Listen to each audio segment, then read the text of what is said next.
us, well, before I start this, what did you tell him? I just said you want to see something super duper cool, come with me. It's a lot of cool stuff happening up here this weekend. I am Sheree Meier. My business is Reiki Magick. I'm a Reiki master. I am a psychic medium. One of the best things to talk about it is I live in a ghost hotel. Not a physical hotel, but my property has a portal on it, and I have ghosts that come through all the time. How did you discover this portal, and also how did you discover your connection to the extra normal? See, I was very blessed as I was growing up. My mom is very psychic, has always been very psychic. My whole family was really very psychic, so I was blessed with that. It was very open in our family, and so my brother could always tell when people were coming, or could tell if there was, a fire 4 or 5 miles away, and all this other stuff. And they started seeing different things happening, and so I kind of grew up with it. I have a magical practice, and I do that, and I just recently really started getting into the mediumship and really talking to the dead and that sort of thing. But I've come to realize that I've been very psychic and talking to the dead for a really long time. It's just that it had to be brought to my attention again, because I wasn't really using it to my fullest potential and stuff. So that's how it all started. I love it.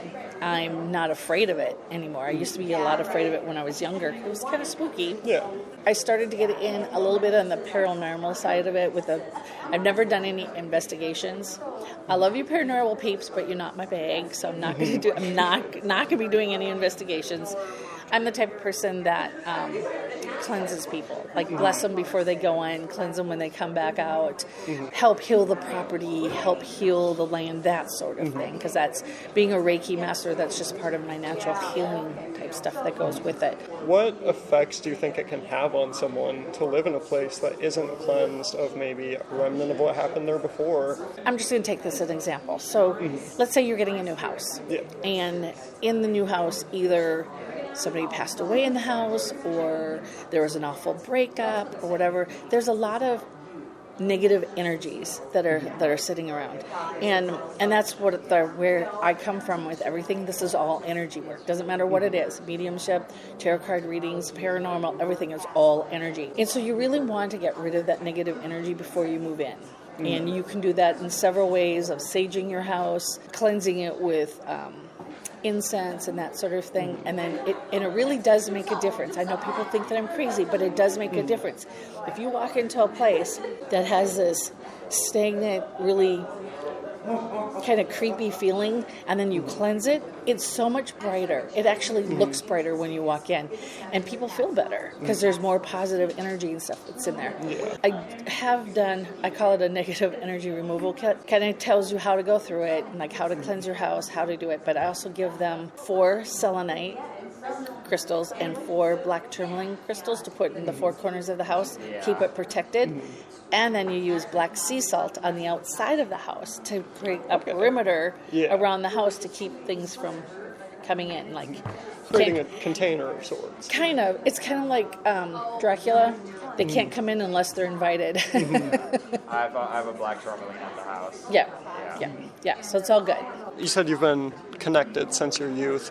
What was kind of a pivotal moment where you realized, like, I may be able to attune myself to something that other people might not see immediately? And what kind of made you realize that you had this ability to see beyond the I've had it a while. I was kind of afraid of it. And then, actually, I have to say it's probably in the last 10 years I've really honed in on it. So I waited till I was later in life to do it. And we all have spirit guides, and they all have baseball bats, and they all say, hey, you're supposed to be doing this. And so I knew like 10 years ago I had a reading done, and I was told that I was supposed to be channeling, that I was supposed to be a medium. What's taken me 10 years to get here and stuff. But then going back and talking about it with people, I'm like, oh, that was before my training. Oh, that was before this. And so I've actually really done it my whole life. Yeah. But it's a path that I'm supposed to be on. I'm a healer. I heal through my mediumship readings. I heal through my tarot cards readings. I'm a Reiki master. I heal through the energy readings. And so that's why I'm here. Are my spirit guides a little disappointed in me that I didn't do it earlier? Yes, but there was a reason for it. So I didn't do it until I was later in life, and I'm loving it. And you found your way to it now. Like, I'm still in awe that I can do this. I'm still in awe that it works. It's like, and I'm very happy with it, and I'm glad that I can do it. And taking ego out of it, because it really wasn't me, it was my spirit guides and everything that's helping.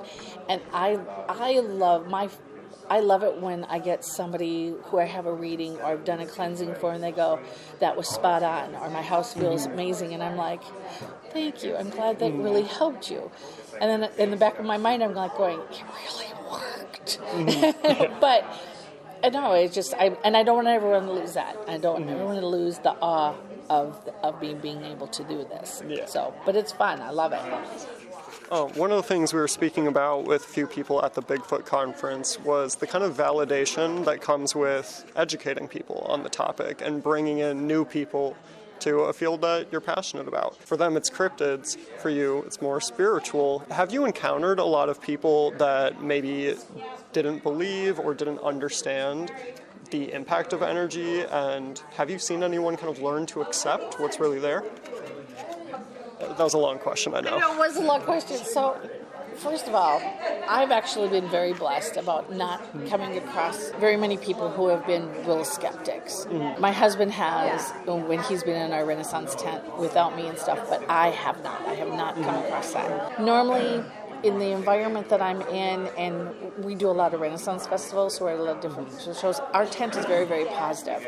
I spell Reiki Magick with a K in the end for a reason, so people understand that I'm pagan. People understand I'm spiritual. People understand that this is a safe haven for them to come in. So they'll always come into my tent and they go, are you pagan? Yes, I am. This is a safe place. You can ask me any questions you want. You're not going to be judged. And so it's an outlet more for people to talk about it. I did do a mediumship reading for a lady and her daughter, and her husband was kind of a skeptic, and I got a review on Facebook that said I was the closest that I've ever caught to their daughter, and that even her husband, who was a skeptic, started to believe. It's incredible. So I thought it was amazing, and I'm like, I'm just doing what I'm told what I'm supposed to do. I'm doing what I know how to. Yeah, just doing what I know how to, and how I love it. You know, I absolutely, positively love it. So Absolutely. it's all good. It's all good. And I'm still going to start teaching it. I'm going to start teaching like Magic 101, Crystals 101. I already teach Reiki. Oh, girls that were just here wanted to learn about how to read tarot cards and stuff. And I said, yep. And so I've been... My guys have been going, share the knowledge, share the knowledge, share the knowledge. So I'm getting pretty beat up with that right now. So I got to start getting the classes online and get them done. So what kind of training or practice do you do to hone these skills and abilities? For psychic abilities, it was just practicing and stuff like that.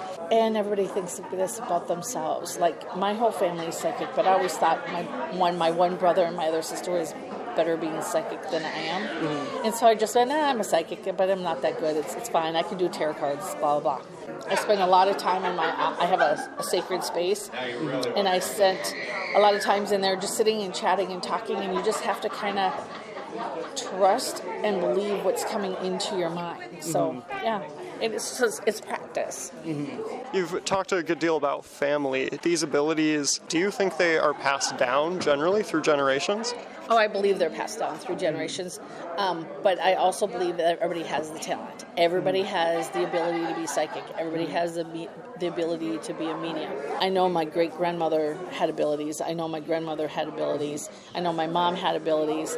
I know I have abilities, and I know that some of my nieces and nephews and my daughter has abilities. And so I think more of it is just not being handed down, but it's how open you are in talking about it. Like I said, I grew up in a very open family. This was not a taboo subject. So, what misconceptions do you think people have about mysticism or a connection to the extra-normal?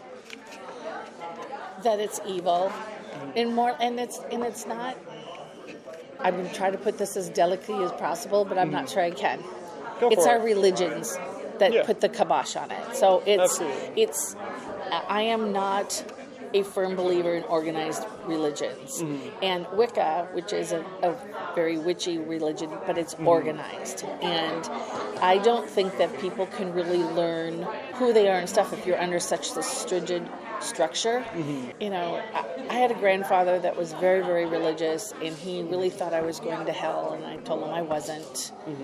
He believed me, but I didn't have a heart to tell him I don't believe in it. So it's the religions that push it, and if the people are the more religious, and I say religious, not spiritual.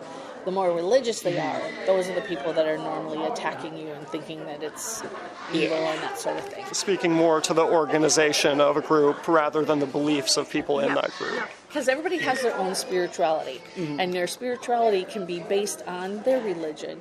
But the spirituality that you have, it's what you believe in. It could be Jesus, it could be the three goddesses, it could be whatever, but it's what you believe in that you've taken to make your own belief, and that you, it's what gets you through the good times, it's what gets you through the bad times. And nobody has a right to take that away from you. Nobody has the right to say, oh, you're wrong, I'm right. That isn't the way spirituality works. Everybody has their own, and that's their piece, and you should respect it, and you should honor it. Is there anything you would want people to know who are maybe interested in learning or attuning themselves to these abilities? Read. Do the research on it. Read everything that you can get on. My favorite authors are Christopher Penczak, Ellen Dugan, Penelope Quest. There's so much stuff out there. There's also this school, shall we say, it's called Udemy, Udemey. Just do your research, and then reach out to like-minded people. So when you see like-minded people, you know, if there's a pagan group or there's a, you know, paranormal investigation group or that, and join the group and stuff. It's see what you do. The nice thing is we all have free will, and if it doesn't work out, leave the group and find another one. All works well. I'm going to say that the field is wide open to anybody, and that everybody should follow their passion. Whatever your passion is, follow your passion. Take your logic out of it. Use your intuition and your heart to follow what you truly want to believe in, and truly what path you want to go in. Wow. Wasn't that a fun video? If you enjoyed that, you can watch the full 49-minute video on the Bigfoot conference in the link in the description. If you'd like to see more from the channel, you can watch the Comic-Con video as well, or you can check out Pondercast, the podcast where I interview local musicians, creatives, or other interesting people. But for now, I hope you found something interesting, informative, or insightful, and thank you for watching. Bye! You are watching Ponder Media!